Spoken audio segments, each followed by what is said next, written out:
على رسول الله وعلى آله وأصحابه ومن والاه. أذكر الله أترك فوق وأساج وأن محمد صلى الله عليه وسلم إكوالهم كما بان النبي أتوالى عليه أتوالى الصحابة أتوالى التابعون توكلوا له الصحابة أتوالى تابع التابعين تكلوا له التابعون أتوالى فاوى تكلوا له تابع التابعين أتوالى بيواتنا على ذلك أتي غوغوة وانيبي باي.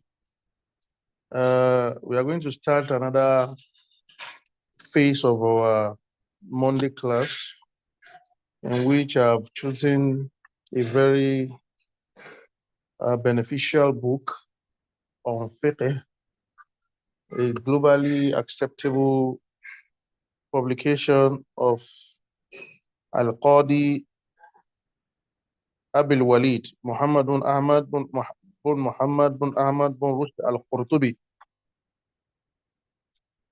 a book titled Bidayatul Mujtahid wa Nihayatul Muqtasid. This book is so beneficial and it encompasses the meaningful and beneficial knowledge about Islamic jurisprudence. Islamic jurisprudence. So we are going to be commencing from the beginning of the book, where we are going to be discussing al-wudu. Al-wudu means ablution. But before we go to ablution, ablution is classified as a topic under at-tahara. At-tahara means purity. Purity. And as we all know, Islam is a religion that promotes purity, and it's a religion in which nothing could be done as ibadah without purity. And in a popular hadith of Prophet Muhammad sallallahu alaihi wasallam, Allah subhanahu wa ta'ala, the Prophet says, Inna Allah tayyibun wa la yaqbalu illa tayyiba. Allah is pure and He will not take anything except that which is pure. So with this, and salat, as we know, is a very important aspect of our religion. But with salat, this salat cannot be achieved or done or established without purity. فنقول إنه اتفق المسلمون على أن الطهارة الشرعية طهارتان. We have two kinds of purity in Islam that is globally acceptable by the Muslims. طهارة من الحدث, purity from filth. وطهارة من الخبث, purity from death. واتفقوا على أن العلماء أن الطهارة من الحدث ثلاثة أصناف. Then, a kind of purity we want to check today is of three types. One, wudu'un, ablution. Wa guslun, bath, spiritual bath.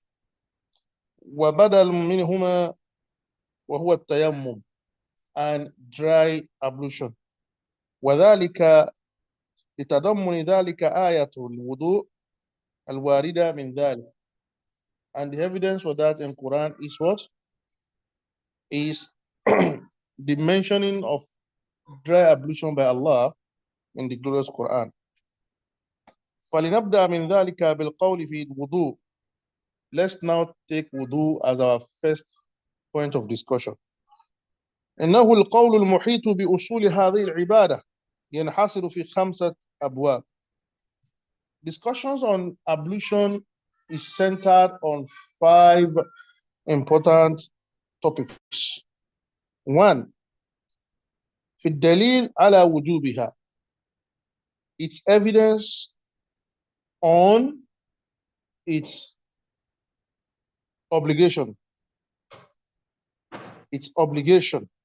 I mean the ruling on wudu, is it obligatory or not? Yes, it is obligatory. So with this evidence, we'll know how to class this kind of activity in Islam. وعلى من تجب. Then we'll discuss on who is it obligatory, ومتى تجب, and when does ablution become obligatory. الثاني, another subtopic under this is في معرفة أفعالها. How is on its what explanation? How is it done? الثالث, the third sub-theme will center on معرفة ما به تفعل وهو الماء. With what will ablution be done or must be done? Is it with water or urine or sweat and so on and so forth? الرابع في معرفة نواقضها. Number 4 subtopic will center on the nullifiers of wudu, ablution. والخامس, the last one will center on معرفة الأشياء التي تفعل من أجلها, to know the things on which ablution becomes obligatory. الباب الأول, الدليل على وجوب الوضوء. What is the evidence on the obligation of ablution? فأما الدليل على وجوبها فالكتاب والسنة والإجماع. The evidence on the obligation of ablution is derived from Al-Kitab, that is Quran, was Sunnah, then the tradition of the prophets, wal ijma, and the consensus of scholars. Amma al-Kitab, what is the evidence from Quran about the obligatory aspect of wudu or obligation of wudu? فَقَوْلُهُ تَعَالَى, it is evident in his word, in his statement in Quran, where Allah says, يا أيها الذين آمنوا إذا قمتم إلى الصلاة فاغسلوا وجوهكم وأيديكم إلى المرافق. This verse says, يا أيها الذين آمنوا, O you who believe, إذا قمتم إلى الصلاة, whenever you want to stand and establish salah, فاغسلوا وجوهكم, wash your faces, وأيديكم, wash your hands, إلى المرافق, to the elbow. That's an evidence. فإنه اتفق المسلمون على أن امتثال هذا الخطاب واجب على كل من لزمته الصلاة إذا دخل وقتها. Every scholar on the planet believe that this verse talks about the obligation of ablution for anybody on whose salat is mandatory whenever it is due. وأما السنة, but in the sunnah, فقوله عليه الصلاة والسلام, Allah, the Prophet of Allah says, لا يقبل الله صلاة بغير طهور. Allah will not accept any prayer without purification. ولا صدقة من غلول, and then Allah will not accept what is it called? Sadaqah from a thief.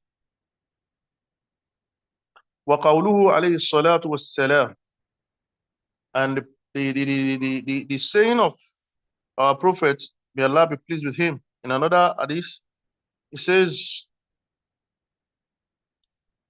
لا يقبل الله صلاة من أحدث حتى يتوضأ. Allah will not accept the prayer of whoever that is impure, that is not pure, until he purifies. وأما الإجماع, but what of the consensus of the scholars? فإنه لم ينقل عن أحد من أحد من المسلمين في ذلك خلاف. No one has ever reported that any notable scholar of Islam is against the obligation of wudu. Nobody has classified it as mustahab or mubah. نعم. ولو كان هناك خلاف لنقل إذ العادات تقتضي ذلك. Even though there are divergent views of how it is done, and that is normal in academic setting. وأما من تجب عليه, on whose ablution is compulsory, on whom ablution is compulsory, فهو البالغ والعاقل. It is made compulsory on whoever that has reached the age of puberty and whoever that is sane. وذلك أيضا ثابت بالسنة والإجماع. And that also is evident in the Sunnah, the tradition of the Prophet, and the consensus of the scholars. Amma Sunnah, the evidence of this in Sunnah of the Prophet. فقوله عليه الصلاة والسلام, it is evident in his word, in his statement, where he says, رفع القلم عن ثلاث. رفع القلم عن ثلاث. What is it called? Record of action. Let me say, record of either good or bad actions are kept off on three types of people. As-sabiyu, an infant or a minor. Any action done by minor, whether good or bad, will not be recorded. Mostly the bad ones will not be recorded. Hatta yahtalim, until he reaches the age of puberty. Wal majnun, an insane. An insane's actions will not be recorded. Hatta yufiqa, until he turns normal. Now, الصبي حتى يحتلم والمجنون حتى يفيق. وأما الإجماع, and the third person is النائم حتى يستيقظ. Anyone that is asleep, whatever bad deed he went through while asleep will not be recorded. وأما الإجماع, on the consensus of scholars, فإنه لم ينقل في ذلك خلاف. No one has ever recorded that it is not obligatory on someone who has reached the age of puberty. واختلف الفقهاء هل من شرط وجوبها الإسلام أم لا. And the scholars of Islam argued that is ablution compulsory for only the Muslims, or does Islam make ablution compulsory? Before ablution could be taken seriously or effectively, does it require ones to be a Muslim? وهي مسألة قليلة الغناء في الفقه.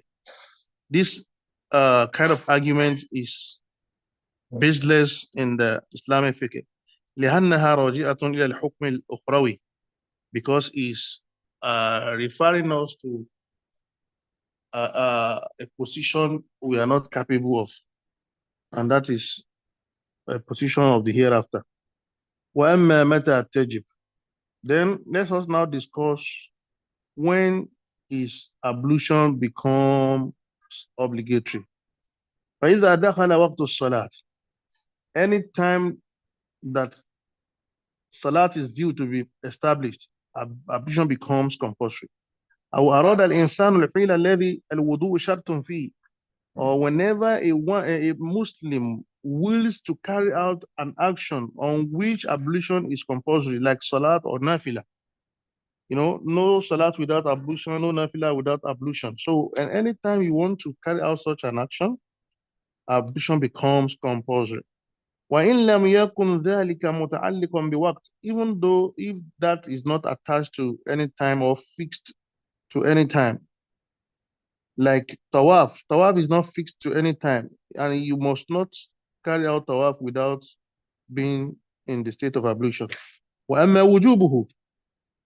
وأما what? وجوبه. Compulsion, or let me say obligation of ablution. We have to answer admission or you know, admission. Ablution. The obligation of ablution. What are the evidence that make it obligatory? وأما وجوبه عند دخول وقت الصلاة على المحدث. Let's now talk about its obligation as at the time of Salah. فلا خلاف فيه لقوله تعالى. No scholar has argued against this, that it is compulsory when Salat has set in. يا أيها الذين آمنوا. Because of this verse, where Allah says, "Oh, you will believe. إذا قمتم للصلاة إذا قمتم إلى الصلاة." Whenever the time of Salat is on, then فاغسلوا وجوهكم. You wash your faces. فأوجب الوضوء عند القيام إلى الصلاة. This verse makes it compulsory that whenever Salat is on time, then it becomes obligatory. Wudu'u, that's ablution, becomes obligatory. ومن شروط الصلاة دخول الوقت. And one of the conditions of Salat is its time. If the time has not come in, nobody has the audacity to establish Salat. وأما دليل وجوبه عند إرادة